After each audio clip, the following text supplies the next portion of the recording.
여러분 안녕하십니까? 3월 26일 화요일 뉴스투데이 강원입니다. 강원도가 춘천 시민단체들이 반대하는 춘천 세계 불꽃대회 예산을 4월 추경에 반영했습니다. 지난해 당초 예산심사에서 전액 삭감됐던 예산을 다시 올린 건데요. 시민단체와 의회의 반발이 예상되고 있습니다. 강화길 기자가 보도합니다. 강원도가 춘천 세계 불꽃대회 개최를 강행하고 나섰습니다. 오는 4월 도의회가 심의할 추가 경정 예산안에 10억 원을 편성했습니다. 해외 사례도 다시 연구하고 해서 또 지역 설명회도 지난해에는 갖지 못했던 지역 설명회라든지 이런 부분을 통해서 어느 정도 공감대가 조금 형성이 되었고 이 사업 예산은 지난해 11월 올해 강원도 당초 예산에 들어가 있었습니다. 그러나 강원도의회는 사업성을 우려하며 예산 전액을 삭감했습니다. 그런데도 강원도는 해가 바뀌자 이 예산을 다시 올렸습니다. 강원도비 10억 원과 춘천시비 4억 원, 한화 4억 원 등 모두 18억 원의 사업 예산을 짰습니다. 이 돈으로 올해 10월 중 주말에 2차례 4개국 초청 불꽃 경연대회를 열 계획입니다. 2022년에 춘천 인구의 2배에 달하는 50만 명 이상의 관람객을 유치하겠다는 거창한 목표도 내걸었습니다.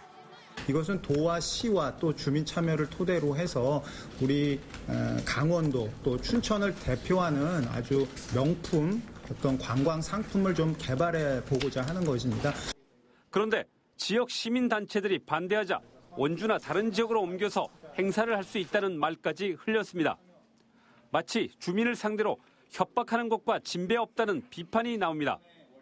도에서는 도민들과 춘천 시민들에 대한 겁박을 즉시 중지를 좀 해야 될 것 같습니다. 이 사업에 대한 문제성들은 다른 것들이 있는 게 아니라 경제적 타당성이나 시민들의 건강권을 심각하게 위협하는 문제에서 발생했기 때문에 도내 어디를 간다고 하더라도 똑같은 문제는 발생한다고 생각하고 있습니다. 이와 더불어 강원도의회 반발도 예상됩니다. 도의회는 지난해 예산 심의 때와 비교해 사정이 달라진 게 없는데 삭감된 예산을 다시 세우는 것은 의회를 무시하는 처사라며 벼르고 있습니다.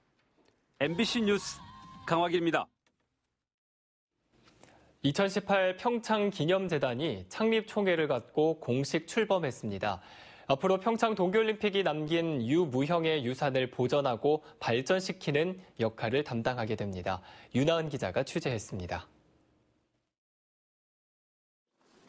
2018 평창 기념재단이 출범했습니다.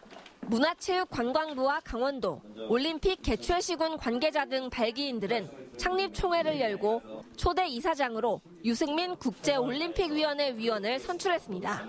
스포츠 행정가로서 겪었던 올림픽을 다 경험하면서 느꼈던 그런 여러 가지 경험들을 정말 10분 발휘해서 이 재단이 정말 지속 가능할 수 있도록 기념재단은 앞으로 재정 확보에 따라 사업을 2단계로 나누어 추진합니다.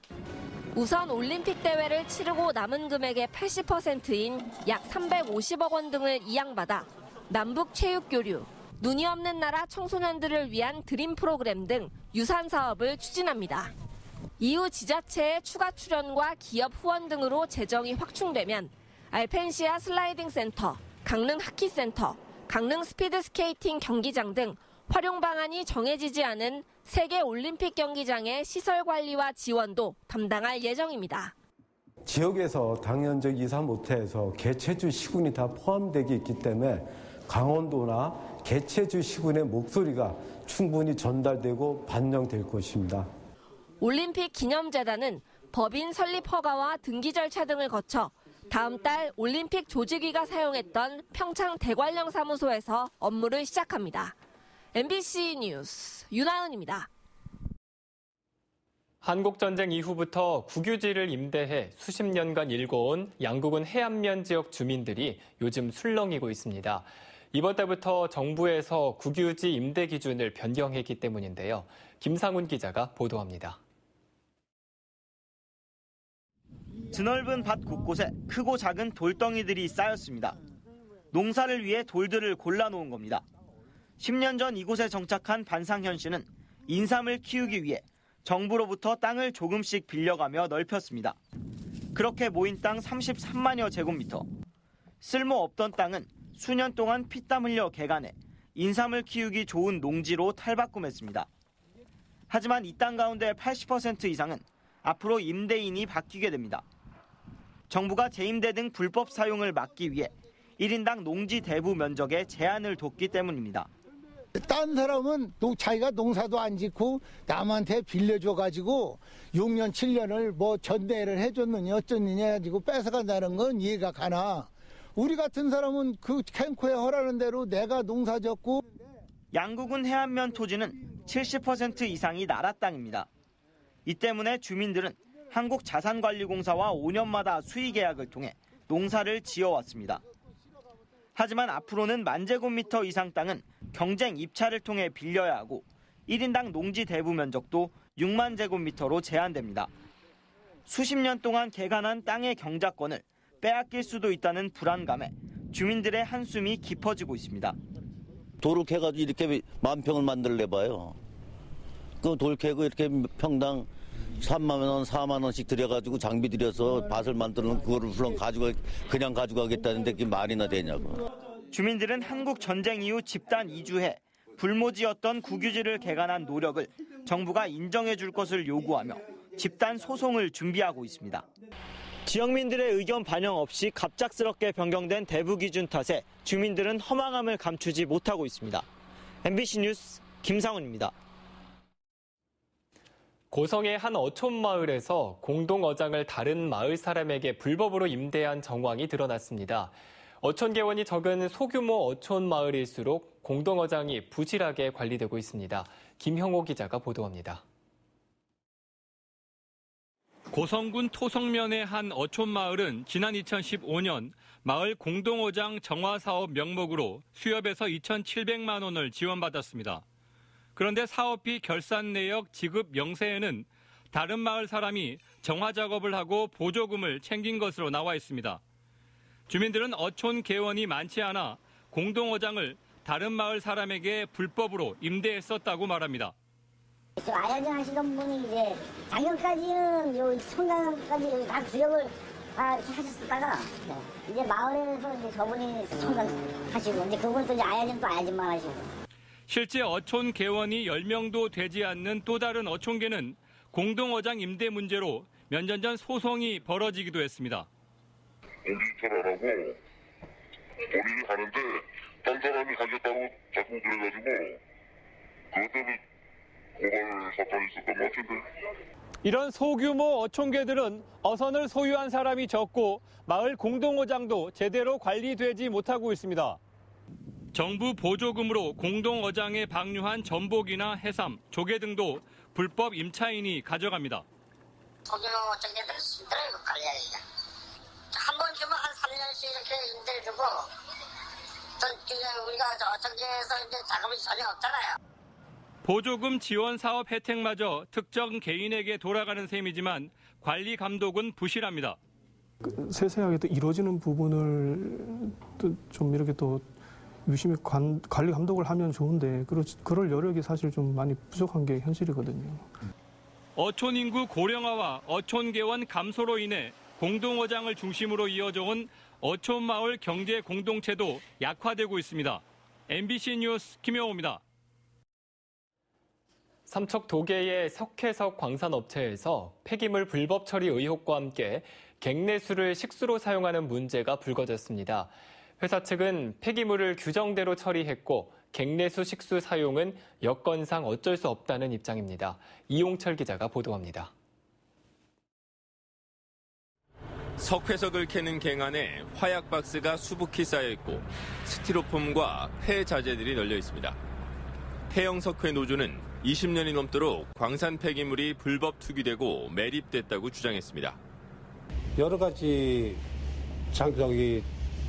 화약 봉지 같은 거 있잖아요. 뭐 그런 것부터 해서 일반 폐기물 안 들어가야 되는 폐기물 뭐 이렇게 벨트 이런 것도 많이 들어가 있더라고요. 회사 측 관계자는 폐기물을 규정대로 처리하고 있다고 주장했습니다. 저희가 화약박스나 내지는 다른 폐기물을 바깥으로 반출해서 정기적으로 그 도계 폐기물 업체에 비용을 들여서 정리를 하고 있고요. 앞으로도 계속 할 예정입니다. 하지만 노조는 지난해에도 갱내 폐기물을 실어내는 것을 봤다며 문제를 제기했습니다. 작년에 제가 근무할 때 보면 이제 폐기물을 누가 신고했는지 이제 15톤 차가 몇 차가 이렇게 폐기물 빼는 걸 몇 번 봤거든요. 갱 안으로 들어가자 웅덩이에 갱내수가 가득 차 있습니다. 이 물을 끌어다 20년이 넘도록 직원들이 마셨고 식당에서도 쓰고 있습니다. 태영 EMC는 상수도 설치가 어려워 갱내수를 사용했고 피해자는 없었다고 말했습니다. 상수도 쓰려고 도계업이나 삼척시에 요청을 했었고요.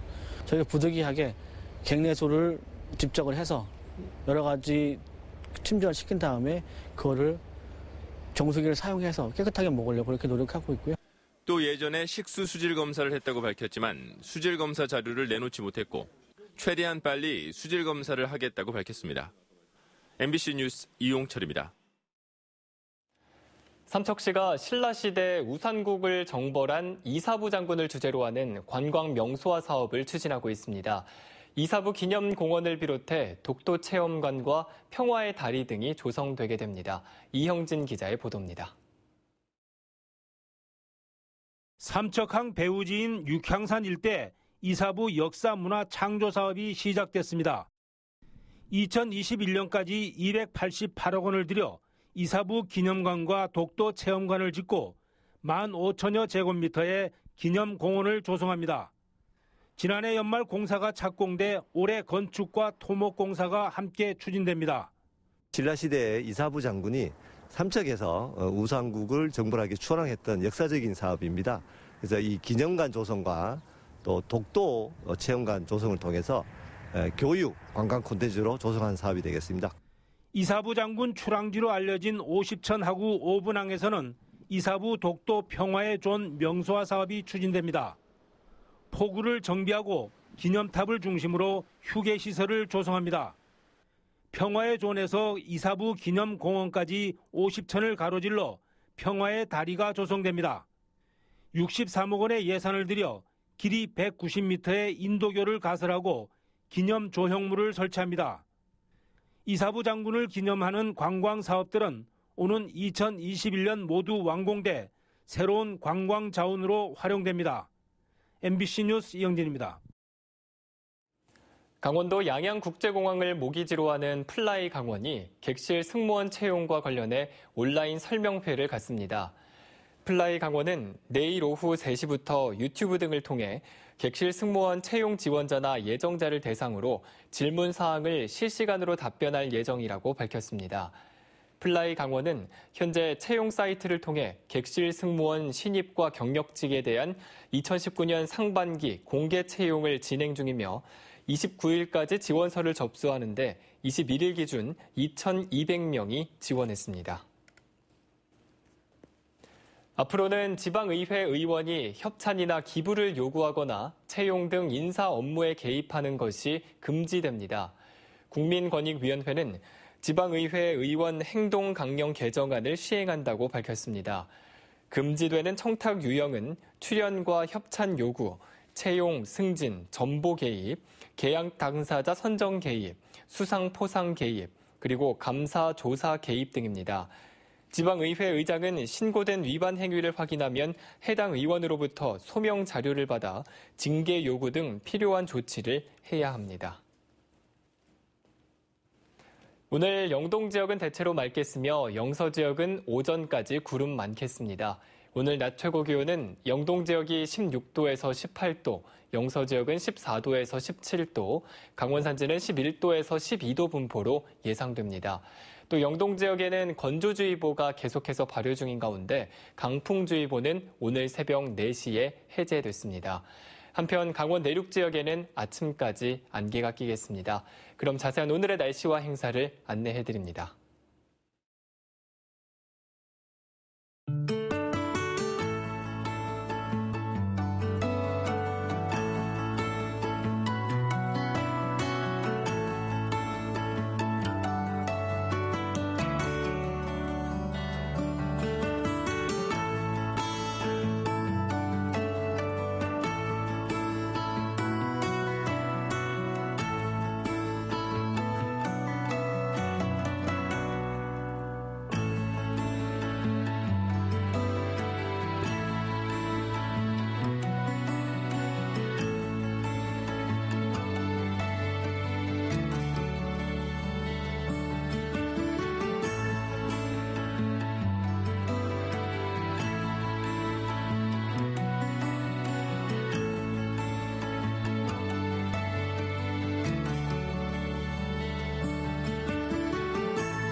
삼척시와 강원도 한국동서발전은 삼척시 동막지구의 수소산업을 집중 육성하기 위한 업무 협약을 맺었습니다.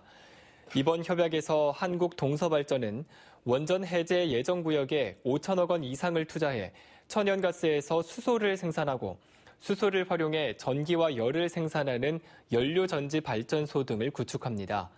삼척시와 강원도가 행정적인 부분을 지원할 계획입니다. 강원도는 삼척시를 수소 기반 에너지 거점 도시로 조성하기 위해 수소 생산시설 구축과 관련 산업단지 조성 등 다양한 사업들을 계획하고 있습니다. 강원도는 국정과제의 하나인 주민참여 예산제도의 활성화를 중점 추진한다고 밝혔습니다. 이를 위해 도민참여기회를 확대하기 위해 도민위원을 지난해보다 22명 증가한 67명으로 늘렸습니다. 또 도민이 직접 제안한 사업을 내년도 예산 편성에 50억 원 반영하는 도민 제안 사업 공모를 연중 실시합니다.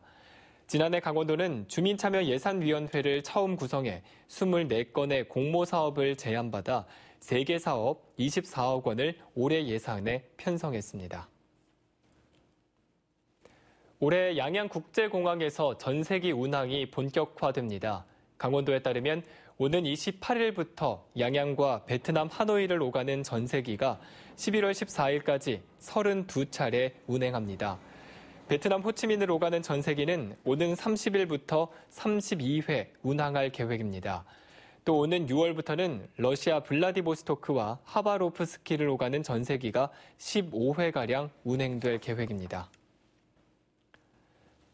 평창군 농업기술센터 안에 지진 관측소가 설치돼 운영에 들어갔습니다. 평창군은 강원지방기상청과 협력해 강원 내륙 지역에서도 지진을 정확하게 관측하기 위해 시추형 광대역 지진 관측소를 설치했다고 밝혔습니다. 1987년 지진 관측 이후 강원 내륙에서는 규모 2.0 이상의 지진이 45회 발생했고 규모 4.0 이상의 지진도 2차례 발생했습니다. 이상으로 뉴스투데이 강원을 마칩니다. 시청해주신 여러분 고맙습니다.